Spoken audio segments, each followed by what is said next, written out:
Welcome to Clear Conversations, Entrepreneurial Legacies with your host, John Sleeting, an executive partner for Clearwater Capital Partners. Join John and his guests on this exclusive journey behind the scenes of extraordinary entrepreneurial families. In this series, we will dive deep into the stories of John's guests, who generously unveil the paths they've walked, the challenges they've overcome, and the wisdom they've gained along the way. Throughout these conversations, we explore their achievements beyond mere recognition, disclosing the distinctive perspectives that have shaped their entrepreneurial journeys. We hope you enjoy. Hello, and welcome to Clear Conversations, the Entrepreneurial Legacies series. I'm John Sleeting, your host, and today I'm joined by Terry Graber. Terry is the former retired CEO of Power Construction and now serves on their board. He had a 30-year career at Power, which is a construction company that's going on its 100th birthday in the next couple years. A long-lived business with a lot of CEOs over time that have been family members and non-family members. This conversation will dive into the relationship between the family and how family businesses are run, not specifically the Power Construction family, but how family businesses make decisions regarding non-family member chief executives, presidents, and leadership team members.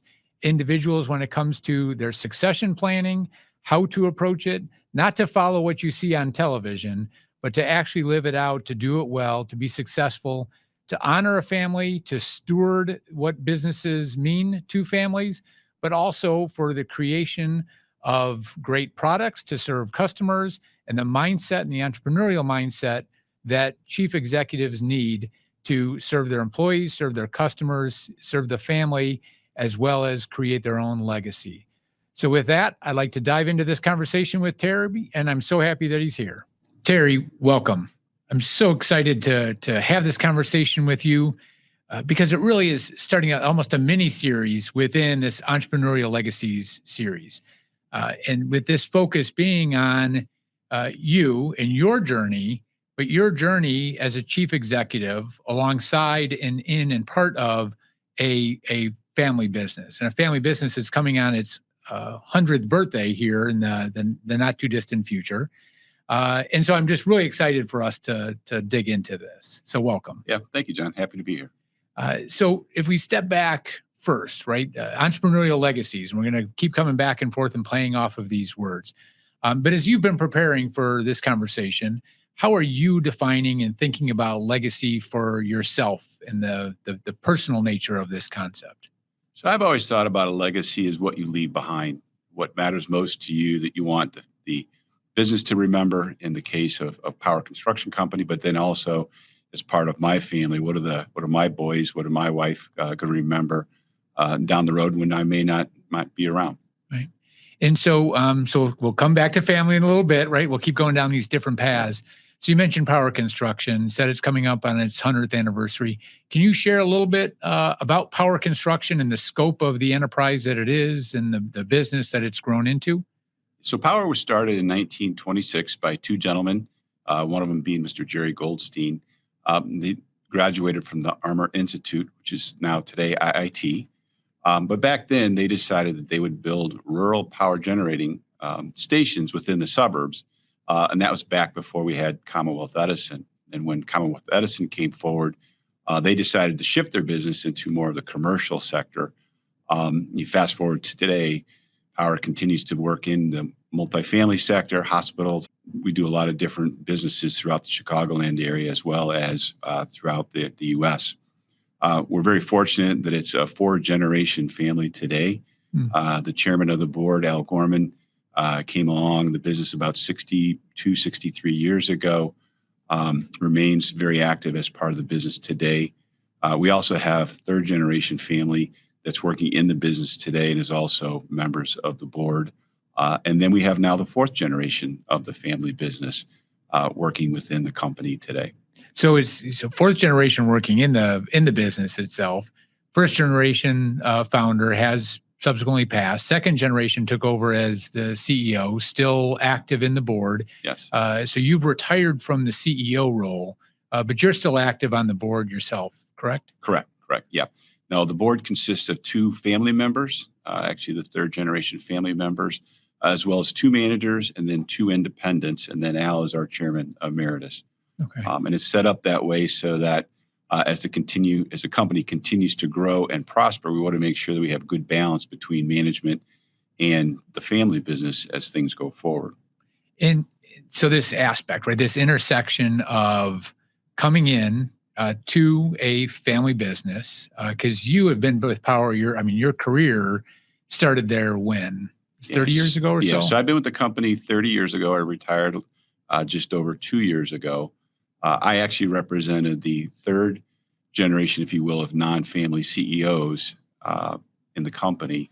And now we have our 4th non-family CEO. And just a little bit about that, John. So Al Gorman, well over probably close to 40 years ago, really took a look at the business and made the decision that it does not necessarily have to be a family member that's the CEO of the business. It certainly could be, and it could be tomorrow.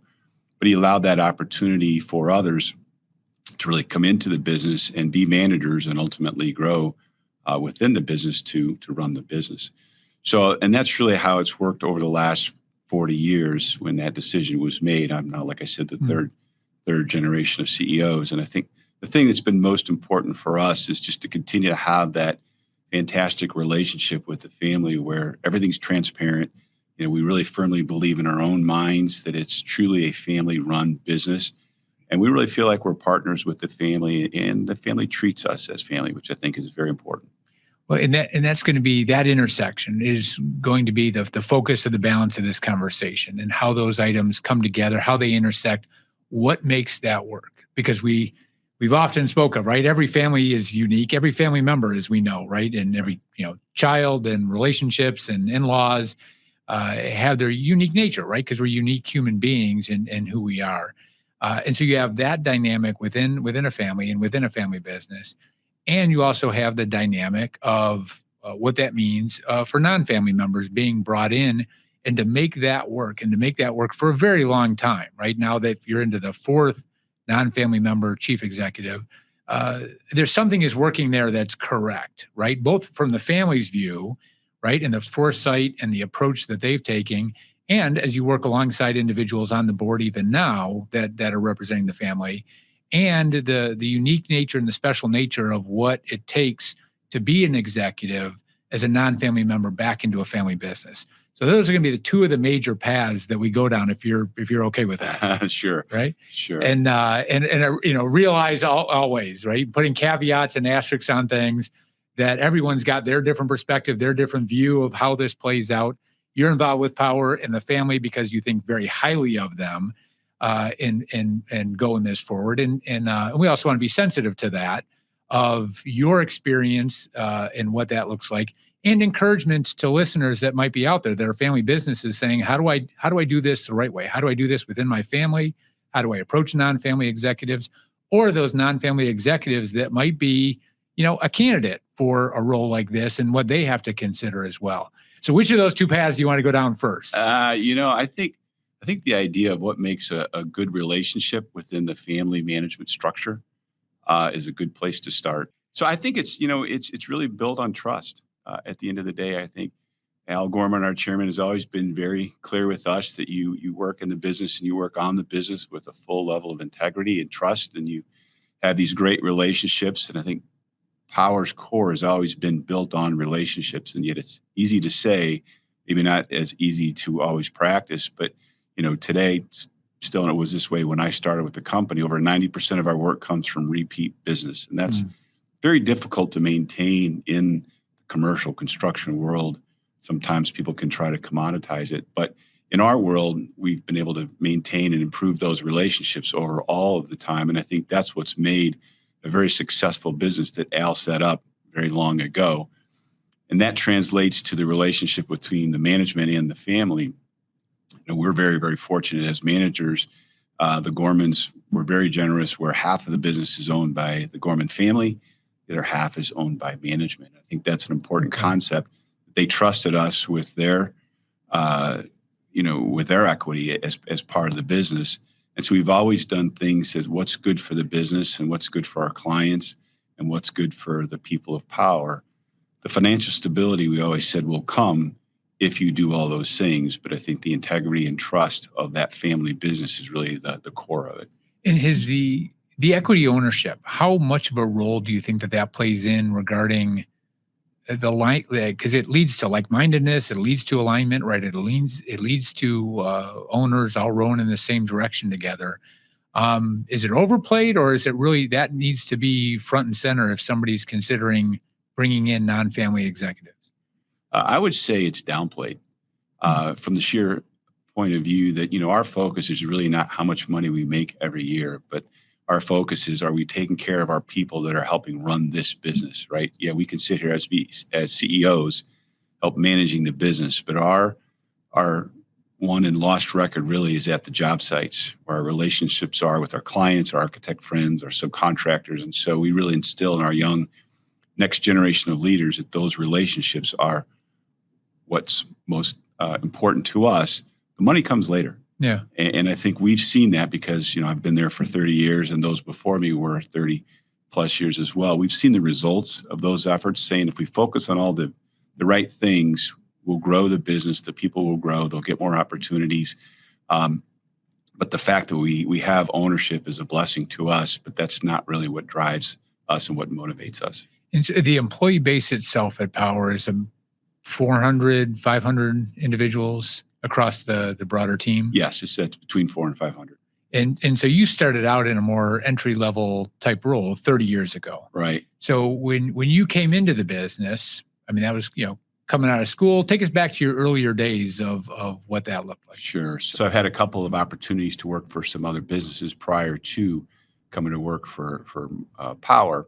And right before I turned 30, I joined Power as a project manager. And at that time, we only had a handful of project managers. I think there was probably about 70 people in the company. We were doing roughly about $100 million. It was really all focused on the Chicagoland area, doing primarily healthcare work and suburban offices. And then just as the company had continued to grow over all the years, I was very fortunate enough to continue to be promoted to senior leadership, to executive leadership. And then ultimately at one point in time, I was named the president of the company and then ultimately the CEO for about 8 years. And did you start out keeping your eye on going, I want to be the CEO someday, or it just happened by doing the right thing? How did you manage your career being an internal candidate for ultimately the CEO role? I always knew that I wanted to do more. I can't say that I always had to be or wanted to be the president or CEO. I think I was fortunate to come in. I think life does have some luck to it as part of being able to grow in your own career. But the timing was good because I think the company was poised to want to do more when I was able to come into Power. And then we've been able to just continue to grow and do that. So a little bit of luck, but I always had aspirations of just wanting to do more as there was opportunities that the company would allow. And quite frankly, as a lot of it is just as the customers allowed me to be part of their businesses and build that level of trust and relationship with them is really how I was able to continue to grow my career at Power. And when did the discussion then start coming into more focus that you would be considered into this executive role, and how did that work in the dialogue back with the family versus with other executives? Because you weren't the first. So succession planning, how that worked, internal candidates, external candidates that you were competing with, how did that dynamic play itself out for you? Yeah, that's a very good question. So we've always looked within for promotions into the upper levels of leadership, and I think that too has been part of our success story, if you will. Because we've always looked at succession planning as something very, very important to grow the business and have a successful leadership transition, we've always kind of known, who's going to be that next leader 3 or 4 years probably in advance of that actually happening. And that's true with my successor today. We knew probably about 3 or 4 years prior to my retirement who that person was going to be, so that the family had a good idea of who that was. And then we could all work together with the family to make sure that the family was 100% in agreement with that, and that we could move together to build that person's resume, to build that person's confidence, so that when it's time that they're walking into that business really as the leader, and it's a seamless transition.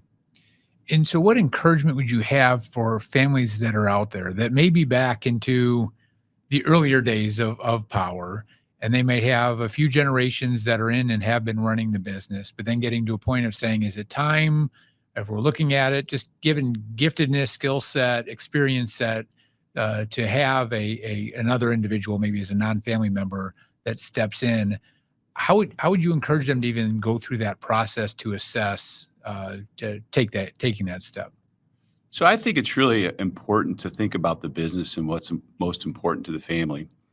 If it's the most important thing for the family to have a family-run business, then that's the model. And there's plenty of very, very successful third, fourth, fifth, sixth generations of businesses out in the community that are very well run and very well managed and very profitable. I think there is an alternative out there, however, though, to just give consideration to non-family members possibly be treated as future leaders, that such time they could be the president or CEO of the company, and give credit to that, such that it doesn't have to necessarily be a competition, but it's just really giving credence to other people that might have some abilities to run a business. And I think if that's an opportunity, then you have a great balance going forward of still having family as part of the business. At the end of the day, the buck still stops with the family. That's an important thing to know. But you got management right inside saddle with them. Well, and so to give us a glimpse inside the boardroom, right? So I chair the board for one family's holding company as we think about, governance type roles, and whether it be, specifically for-profit enterprises, because that's what we're speaking to now. There's a lot at stake, and there's a lot of dynamics that come into play when you bring in family member. The buck stops here with the family, the ownership split, people voting their shares per se. But you also have the upper ranks of the executive team that are also owners in that. How does that dynamic play itself out in real time? So I think in the boardroom, what's the most important thing is that when you walk out of that boardroom, that we're all lockstep, walking in the same direction, agreeing to whatever's been talked about in the room. I think we've never had a vote where we didn't all agree on what the decision making was going forward in terms of strategic planning and where we're going to invest our money. And I think that's very important with that dynamic of the family management structure and model, because you want everyone to be able to speak their mind, which we do. We can dissent in the room and we can have great brainstorming sessions. However, when it comes time to making that ultimate decision moving forward, because there's really only 6 of us in the room, we really want that to be a unanimous decision going forward. And it really feels good when we are able to beat up an idea, come up with some great strategy. A lot of times we'll turn left instead of turning right, and that's a very healthy thing to do. But when you walk out of the room, we all sing off the same song sheet. Well, and so some families say, well, yeah, the buck stops here with me, so why do I need a board? And I think you just captured it, right? But to reiterate, well, how important do you believe a board structure is, even within a family business such as this? When I first started as the CEO, we did not have a board. And I think the first thing that we talked about was, well, maybe as part of Al Gorman's legacy going forward is to get this board set up while Al's still very, very active in the business. And so it's about 85 years into the business, it had its first board then? Is that about right? That's correct. Right. So there's hope for everyone else that's out there, right? That hasn't gotten to that point yet. That's correct. Sometimes these things just take time. Sometimes they take time to percolate. So the question for me is, well, why do I need a board, right? All of a sudden, here I am, newly minted CEO, and I've always looked at Al, and we've always looked at Al Gorman as our board, as the chairman of the board.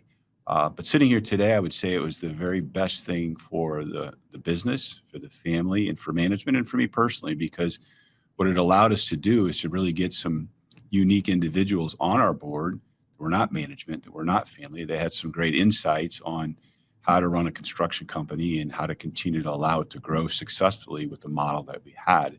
And you don't really get to see that when you're working inside the business. And I think that's the most important thing for me, was when you have some opportunities to think outside the business, right? We have a peer group, and that's great, but we're still all sort of like-minded individuals within that structure. But when you have folks that have been there, done that in other parts of the business, like buying a business, like opening up a new office throughout country. We didn't have any of that experience, and now we've been fortunate enough to grow with our board because of some of the great ideas that they've generated. So you grew up in the business, and I'll just use that terminology. And from that, you also understand the family better. You understand the culture that is developed over the decades, the values that were being established that want to continue on into the future. If someone was considering, as the family business, right, considering bringing in a non-family member and wanting that kind of continuity, how important do you believe that hiring from within is, and the grooming, the development, the mentorship, the immersion that comes versus hiring an outside non-family member into the business? That's a really good question. I think, for me personally, because I've watched the success of the company and watched the success of the people grow and the family grow, I think it is challenging when you bring somebody in from the outside that may not have that same feel about the family, because we're all unique individuals. We all have our dynamic views. And I was fortunate enough to be able to see that growing up with the third generation of the family, to understand those dynamics, and they understand my dynamics. And I think that's what worked so well, was that we were lockstep long before I ever became a vice president, long before I ever became the CEO. I think bringing somebody in from the outside that's 50 years old and is going to run the business, it's going to take time for them to get to learn and see the family side. Quite frankly, it's the management side is probably the easier piece of that. So I think it's good to bring somebody in at a level that you think have the potential, but I think you really want to see them work and operate alongside the family, especially those that are working in the business. Were your predecessors as well as your successor all long tenured employees at Power before they got that role? Yes. Okay. Yeah. And so there is something within the model, I'll call it, very broadly, something within the model of the experience, the being there, learning alongside. But how conscious were you that you were actually learning and developing and being part of a family business before you took on the CEO role? I would say when I came in as a project manager, we knew that it was a family business, but I really didn't have the responsibilities, at the higher level of running the business. We were really focused on running projects. And I think what happened was that there was just a core group of project managers, senior project managers, that we had worked so close together that there was really a core of 3 or 4 of us that really stuck together. And then one who was a little bit older than I was became the CEO ultimately. And, at that time, I had only worked for him, as well as one other gentleman in the business. He and I, when I was CEO, he was the COO. And so he and I had been working together for the last 30 years. And so it just made it very comfortable and natural for all of us to continue to grow the business. And then when we brought in another project manager, probably 15, 17 years ago, we really thought that he was special and that he had the capability of doing more. And he now is our CEO today. Okay. And so when you look to the next generation, then going forward for Power, we've already identified, 2 or 3 candidates that have the potential, maybe not naming names today, of possibly running the company in the future. So it's, for us, having that trust back and forth of making those decisions, I think is very important. So have the family know who's going to run their business for that next generation. Yeah. I just think it's harder when you bring somebody in that you've done through an interview process at such a high level. It certainly can work. It just takes a lot more exhaustive time, I think, to make sure that it's a right fit culturally. Yeah.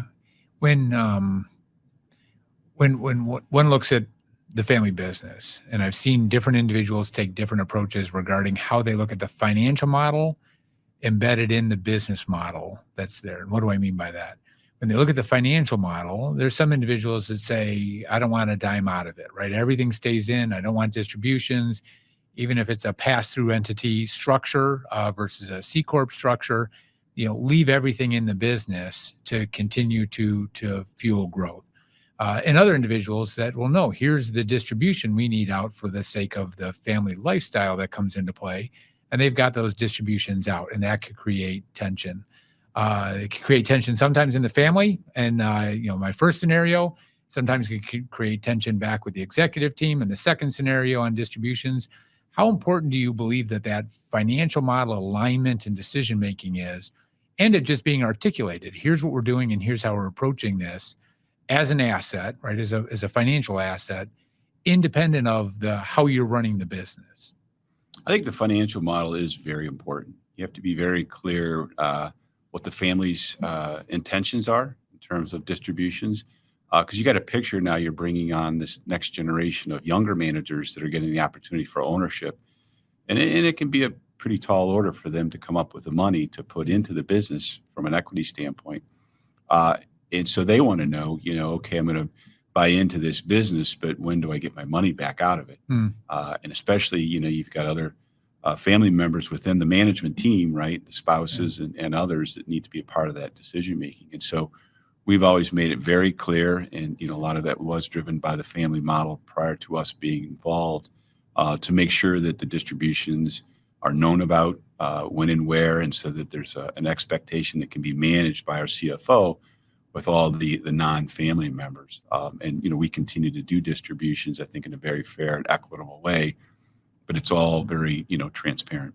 And then back to the governance model then. You mentioned 6 people on the board, but I think there's more than 6 people that would have ownership rights or whatever, right? And how that plays out.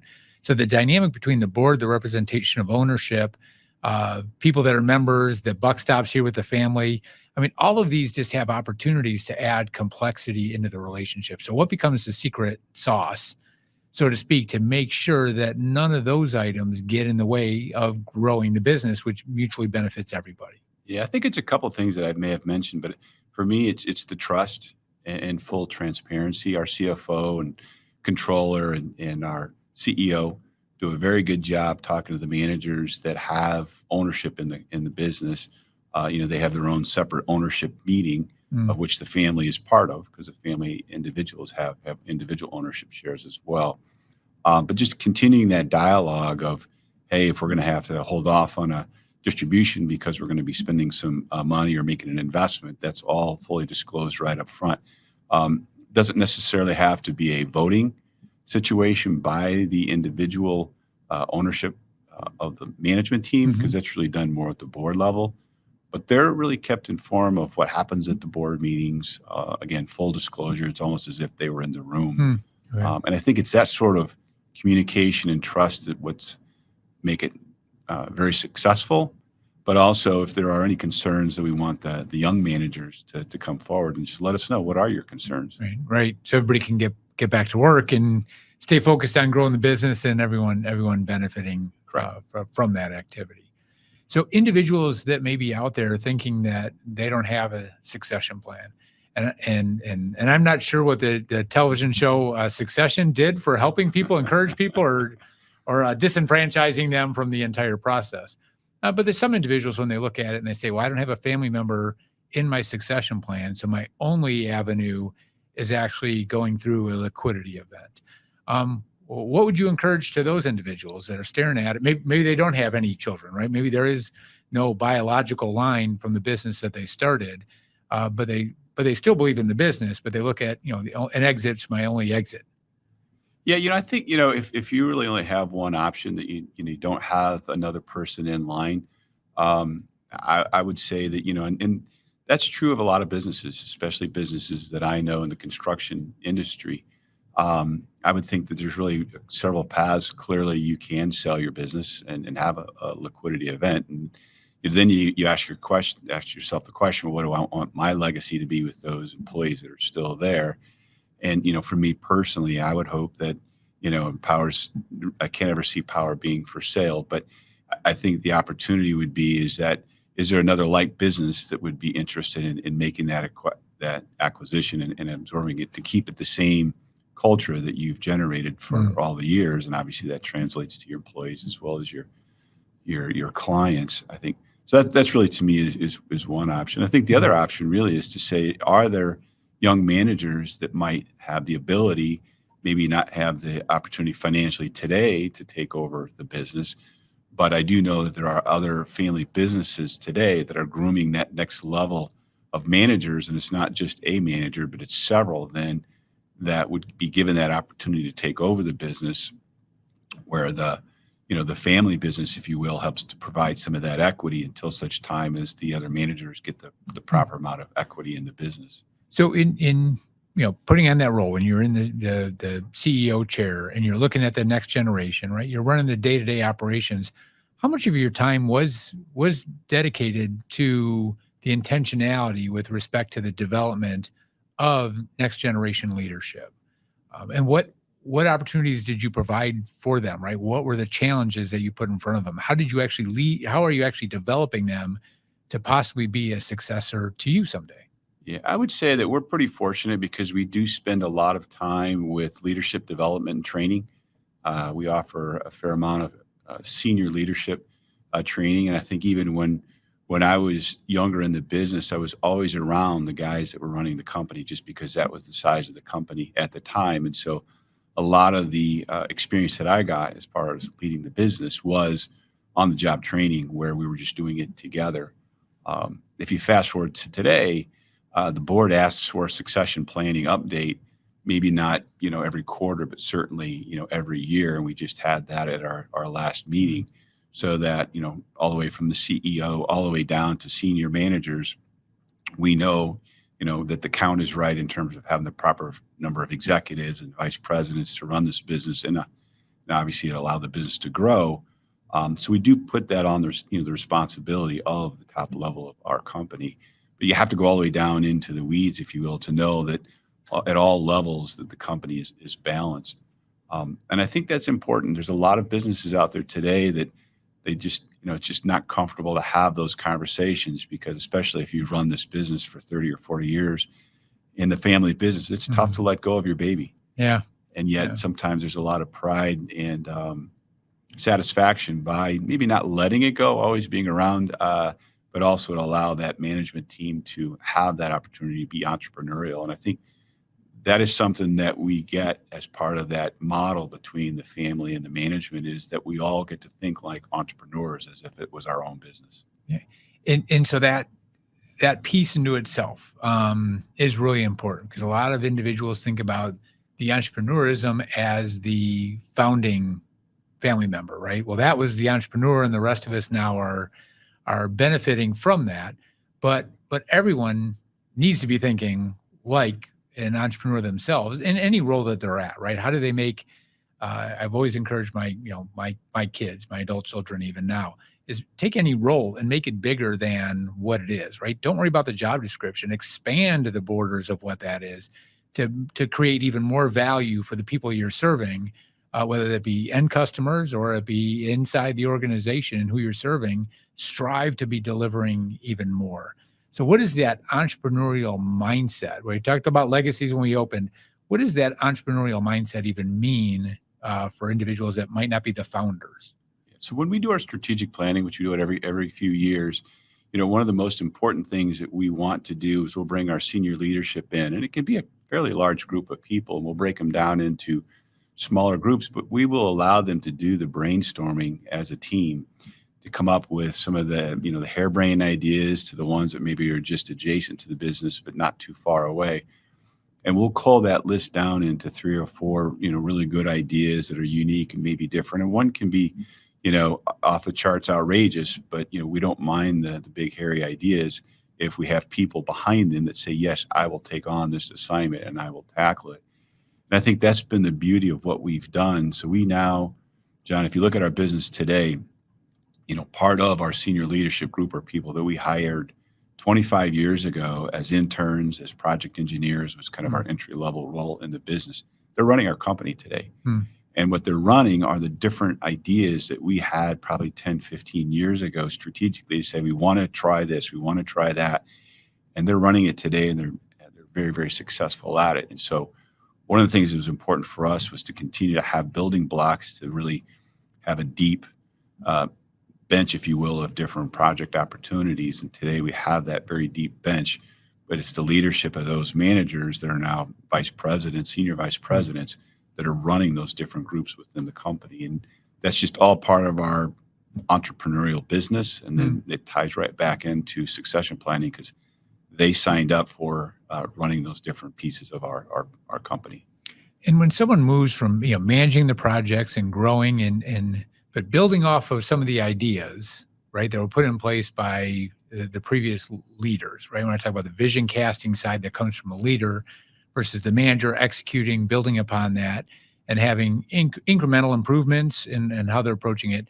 But exponential decision making ends up being something that typically comes from the leadership team themselves. So if someone's out there that's thinking I'm progressing in my career, I'm learning, I'm developing, what do you think are the critical skill set development needs to move from that person that's a great manager to being a great leader?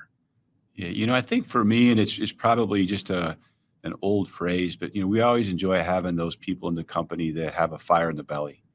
Those that want to do just a little bit more than what they're doing. It's a lot of times very easy in middle management, if you will, just to do your job and get paid a nice wage. But for those that want to do more and really aspire to do more, the people that we look for to really help, maintain the relationships we have, but then also what else can we be doing as that next step that, again, it's not, 5 or 6 big ideas, but just that 1 or 2 that they have that passion about and say, yes, I can do this and I can see myself running this business down the road on my own as part of a bigger leadership group. So what do you think the key attributes are to being a successful CEO? And I put you in that category, so I'm asking you the question, right? As a successful CEO yourself, what do you think are the key attributes that made you that way? Yeah, I think it's always important to be a people person. And for me, I've always hoped that people would say that I'm a listener.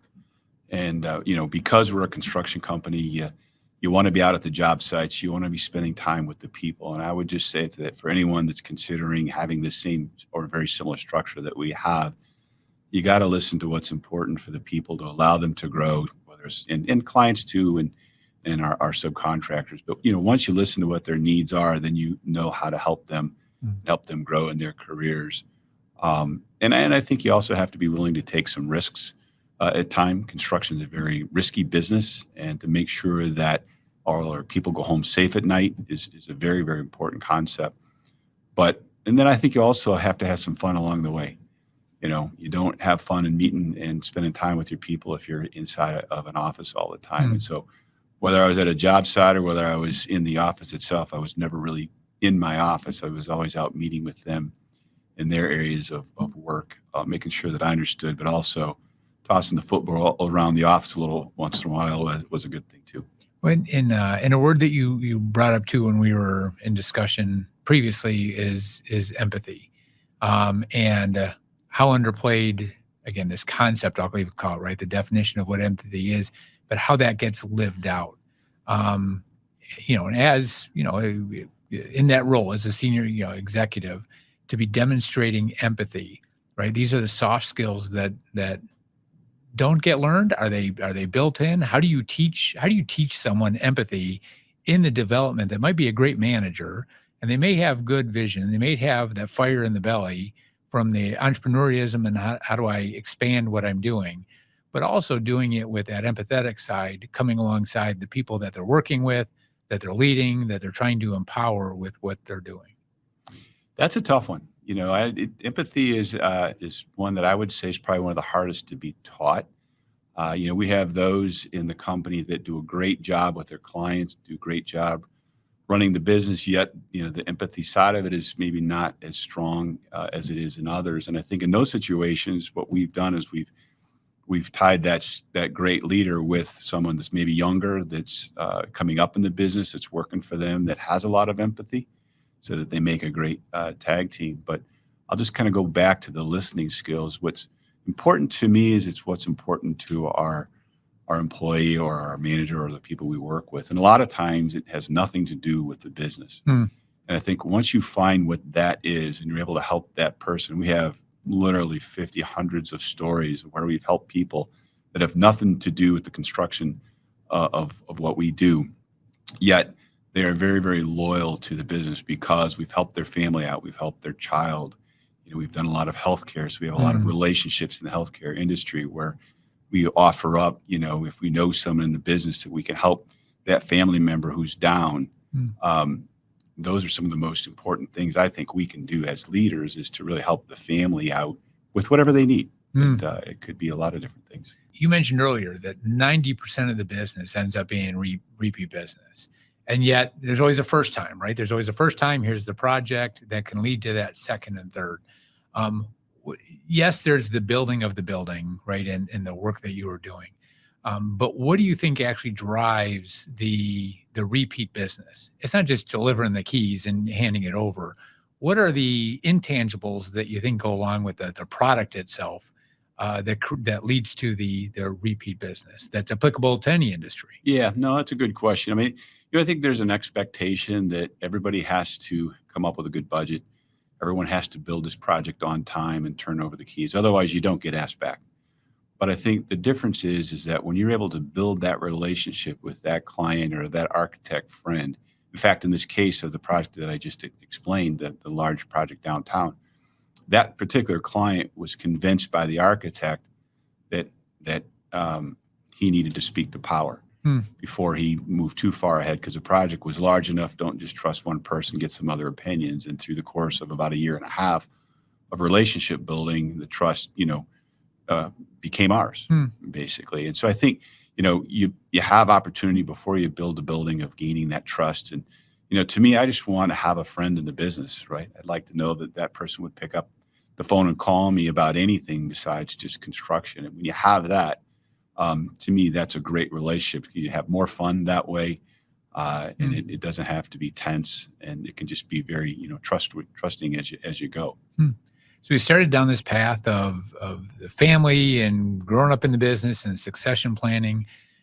If there's an individual out there listening that is a non-family executive that may be a candidate for joining right from the outside, not coming up from inside the ranks, but joining a family business, what are the cautions, the questions to ask, the ensuring of alignment before stepping into a role like that?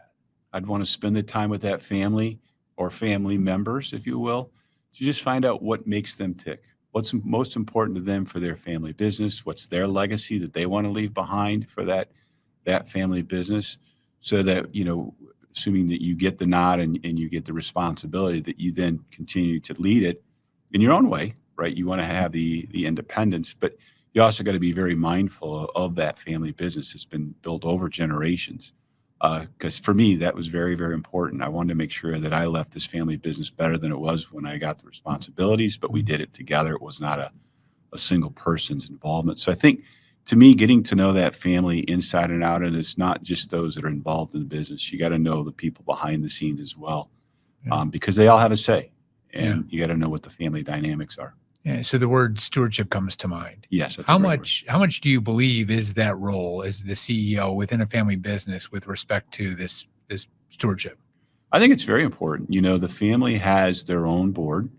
They have their family meetings several times a year. The CEO gets invited to those family meetings because they want to, you got that next generation, younger, that needs to be taught about the family business. And so that's part of the responsibility of the CEO, is to be there and participate in that and allow them to ask the questions, no matter what they are, about the business and help them teach the business. And so I think that's important for the CEO to know, is that you have a responsibility within the family business, not just running the business. Yeah. And I can't help but actually reflecting on myself right now and the role that we, Clearwater Capital, play back with the families that we serve, because I think it's really embodied in this concept of stewardship.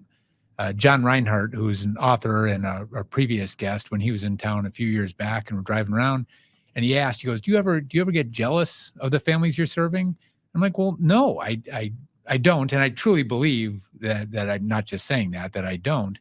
I've got families that I serve that have way more than I'll ever have in terms of but the role that I play back with them in stewardship, the things that they've been entrusted with, that they're trying to manage and navigate and work through, and coming alongside them to do that. And I'm like, in my mind, as I play that back, I'm just like, how disastrous would that be if I ended up being jealous of them?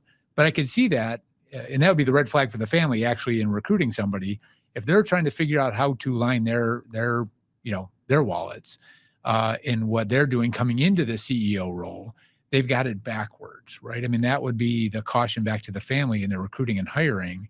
And yet you can do really well if you're aligned with the family at a deep level but stewardship comes into play. It has to be humility. It has to be deference that's there. And sometimes there's egos that get in the way of individuals that want that CEO title. Is any of this resonating kind of as you think about that dynamic and what the hiring process would be? So my answer is yes, it does resonate. I would say that because we were spoiled in terms of how we grew up in the business, you didn't really have to deal with any of that. We have the family, and the family, we all work together. And, I was at a family business conference, many years ago, and where the family actually invited me as the CEO to come to this conference. It's like, okay, I'd be happy to do that. And what I realized being in this conference, that I was the only non-family CEO there. And then when we got to break down into smaller groups, they said, well, what is it like? You're not family. And I said, it's great. I said, they treat me like family. I treat them like family. We have a very successful business model. And so it turned out where I thought I was going to be asking a lot of questions, it became, a model that people were very, very interested in when we broke out into small groups. And so I think it struck a chord with a lot of folks there that says you can have this model, but you have to appreciate that it is the family's business. At the end of the day, we're here for a while to steward it and make sure that we take good care of it and leave it better off than when we left it, and be very happy for the family's success that they've had, especially for us. We're going to be celebrating 100 years of that family's success. Right. And to still be a part of it today, even for me, is something that's special because, you spend a lot of time on it. In fact, I just had breakfast the other day with the two CEOs prior to me and the COO who worked alongside with me. And we still laughed and talked about what a great time it was. It was just never considered work. Well, that's there's a podcast I was listening to, and I was talking about the psychology of wealth, right? And individuals ended up retiring, and they go back and they reflect on that. What were the best times you had? And some of it was what some people would call as the grind, right? But it's the projects, it's the challenges, and what a great time it is. And to look back on that and be like, no, that was so much fun in what we were doing. And so in parallel, you're also, by doing that and having fun and creating a great product and outcome for the people that you're doing the work for, you're actually then also growing your financial wealth outside of that, and the family taking good care of you and the other executives in that alignment of interests that come into play. But the fun from the grind, and also then the financial rewards that come with having fun doing what you're doing. And as you transition then in terms of being on this board, you also now have some more time that you give in terms of philanthropic endeavors and being on nonprofit boards. You're also looking at other for-profit boards. So what is life like for the retired CEO on the back of this, and what you're learning about yourself? Yeah. Well, first of all, I'm having a lot of fun. You'd highly recommend continue to do it. I think, with retirement comes planning. I think for me, I started to do my thinking and planning, and actually being at this family business conference 10, 15 years ago really started that for me to think about, other boards that I could be a part of, when I retired, because I just didn't really want to just stop cold turkey. And so I've been doing that for the last 2 years and really enjoy sitting on other fiduciary boards, helping out the next level of leadership within those businesses. So I've enjoyed doing that as part of it. And then the other part for me is just continuing to give back. I know you've made several references to it, John, that it is important that, the family allowed me to be successful, not only with helping to be a part of the company, but also financially. And I think that's another important aspect of that relationship between management and family. The family offered us ownership. And that's not always true with a lot of other businesses, because they may make a lot of money and they be incentivized by a lot of salaries and bonuses and things like that. But once you get true ownership, it's different. And I see that in the next level of managers coming up within our company, that they really feel like they're part of something special. And so we always felt like we were treated differently because we had that ownership. And so because of that ownership, we've been fortunate enough with our family to be able to help others and give back. And that's another piece that I'm doing as part of out of retirement, is making sure that, we give back and pay it forward for what we've been able to do. We've been blessed. And so be able to sit on some foundation boards and help them raise money for some great causes. It's just another part of retirement. And so as you're serving the family, you have your own family. You mentioned, 36 years of marriage, your own children. How did they view what your role was? How did that dynamic play around your dining room table in terms of their understanding of what your role was? You're working back with this other family, the challenges that were there that they would hear from you. How'd those conversations play out? Well, I think my wife was always treated, like as part of the business as well. So anytime we got together, the wives kind of got together, especially with my wife. As I was the CEO, she would enjoy, going to a holiday party where we'd kind of split up, and she would go one way and I would go the other, and she would spend time with a lot of the ladies in the business. And so for me, it was just part of the family business of my family. We didn't really talk a lot of shop, when I would go home, just because I wanted to make sure that it was taking care of the kids and, do some listening at home too, Yeah, right. as around the dinner table. But the kids got to participate. And that's one thing about construction, is that you can take the kids to the job site and they can experience something being built. You can give them the tour of the project. And so my kids early on got to, sit in Bobcats and go up elevators and see the tall parts of the building. So it's been a fun journey for me, but the kids have always been a part of it, and my wife as well. Yeah. And so as they feel part of it, and they always go, the success that comes from creating the business and working in the business and doing this is this wealth management topic. And then how you think about, all right, well, what do I do? Right. Because our days are always numbered here in terms of our time on earth, of what we're doing with the assets we have, the charitable aspect. How has that played out for you as you think about, okay, well, where is all this going? What am I leaving behind? And how do you strike that balance in the decision making? Yeah, I think really up until several years prior to retirement, I was really just focused on running the company and with obviously a group of a lot of leaders there. As I began to really shift my thoughts and move towards retirement, we've always believed in giving back, but because we've been fortunate, it's really that giving back in what measure, when my wife and I are no longer around. And so, the good thing is that we've had some very comfortable conversations really over, the last 10 years on what our means could be and what we would want to do for our children. And we certainly want to take care of our children, but maybe not in the way that, others might think about it in terms of what you have. But, our plan is to give, something to both our boys, but then really to leave the balance to charitable different foundations that we support and believe in. It's just a good balance for us. And we think that it's important to continue to talk about that. And then the goal really is for us then to have, the boys get more engaged in where we help out others and not only with their time, but also their talents and then have a say with some of the decisions that we make philanthropically in terms of where we donate. And to continue that legacy of hopefully getting a foundation set up so that they can then manage that foundation going forward. It's kind of another one of those legacy questions that you asked earlier. Yeah. Well, and it's also the intentionality. It's the intentionality from a business now that's going on its 100th birthday, the intentionality of the dialogue between generations in those families, but then also what that means and how that continues on within your own family. And the role that you played, back and forth, right? Because it's multiple hats that you end up wearing in this thing called life, right? Our life experience that we go through.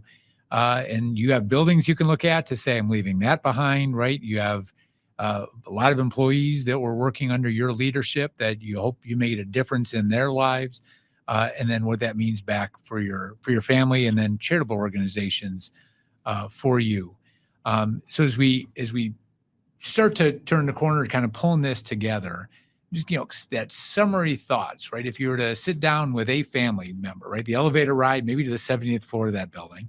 But if you're going back to a family that's out there, that's listening in to say, if you're going to go down this path, do what? To be really strategic about it today, to set in motion a long-term plan for longevity of a company to mimic the success and the longevity that Power's realized.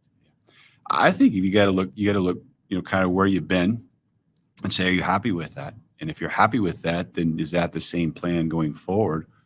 Or if not, what does that look like at the end game? To me, it was always, had a vision of retiring at 60. And this is what I would do after 60, but what do I need to do to get there? And obviously you need to be, financially capable of doing that. But I do think it is, what is your legacy? When you're done, you're all said and done with whatever that is, you look back and say, am I happy with my life's work? And I think that's important to anyone to say, yeah, I'm happy, or, no, there's some things I still want to do yet. And to me, that's when you start, putting that into the execution mode after you've sort of planned that out to say, this is the strategy for the business in terms of leaving that legacy of a family-owned business. And then as well as your own personal family, outside the business, to say, what is it that you want to do to your family when you're no longer maybe as engaged or even capable, if you will, of helping them out? Because, time does move on pretty quickly. It moves on quickly. And that's, if I paraphrase this, and I'm sure I'll get it exactly wrong, but that aspect of looking back on your life's work, right? And are you pleased with it? And those decisions actually have to be made every day, because by the time you get to that point to look back on it, it's over by definition, right? Whether it be 60 or whether it be 80 or 90 years old or whatever, when you're looking back on that. So every day, just trying to be conscious or mindful of the fact that whatever you're doing today is part of that life's work that hopefully someday you're looking back on. And so are your actions today making the future you proud of what you're doing today in the work and your interactions with people, the empathy you're demonstrating, the technical expertise and how you're approaching that is the writing of the legacy every day. And there's some aspects of even these conversations that I'd want listeners to take away is that you don't write your legacy at the end. You're writing it every day as you go through it. And then it is what you leave behind in the end. Right. A lot of folks would say, well, geez, Terry, you're healthy, you're happy. You've been fortunate to be a part of this construction company for 30 years. You're 60 years old. Why wouldn't you just continue to ride this out and retire at 65 or 66 and just continue on what you're doing? And yet for me, that was great. And it was certainly something that my wife and I talked about. But at the end of the day, the business always came first, because you got this responsibility, these 450 people, you've got all these clients to manage, and it's not a 40-hour work week, as we all know. And so you got to take care of your clients and spend time away from your family. And so for me, I couldn't really build that balance of the legacy by still being the CEO, because to me, that role really trumped everything besides, what was important for my family. And so for me to be able to let that go and allow the next generation of leadership come up and give that same opportunity that I had, to me was an important aspect. To give somebody else the baton that I had for a lot of years, I thought was a great opportunity for the next generation. But it also allowed me then to continue to live out my legacy of all the other things that I'd like to do, like giving back and spending more time, with foundations, because I probably would not have given that as much time and his attention if I were still the CEO of Power. And so for me, I think it's important to think about life being in balance. And that's a good balance for me, is to say my life's work was great. I still love the business of building. I still be a part of it, but I still get to touch that a little bit by being on the boards.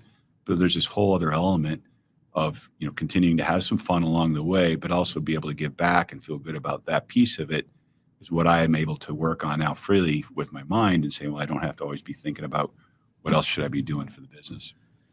So I just got a picture of like work-life balance in a completely new way. In that way is I think there's a lot of people that look at work-life balance on a day-to-day basis, right? On today, on this day, I'm doing this for work and I'm doing this for life, right? But what you just described was saying, well, no, there's a season where it's like all work. And then there's a season for the entirety of your life for what you hope to accomplish, where you say, now I have to put work down and move into other aspects of my life. So it's looking at work-life balance over the spectrum, the totality. And again, no one knows when their final days come, but really looking at that quite differently than on a day-to-day basis. that's fascinating and probably an episode into itself, because I hear way too many people talking about, well, I need work-life balance. It's like, I don't even know what that means, right? I'd hope for people to have integrated lives, but to strike a balance is the picture of all the plates spinning and things are falling and breaking.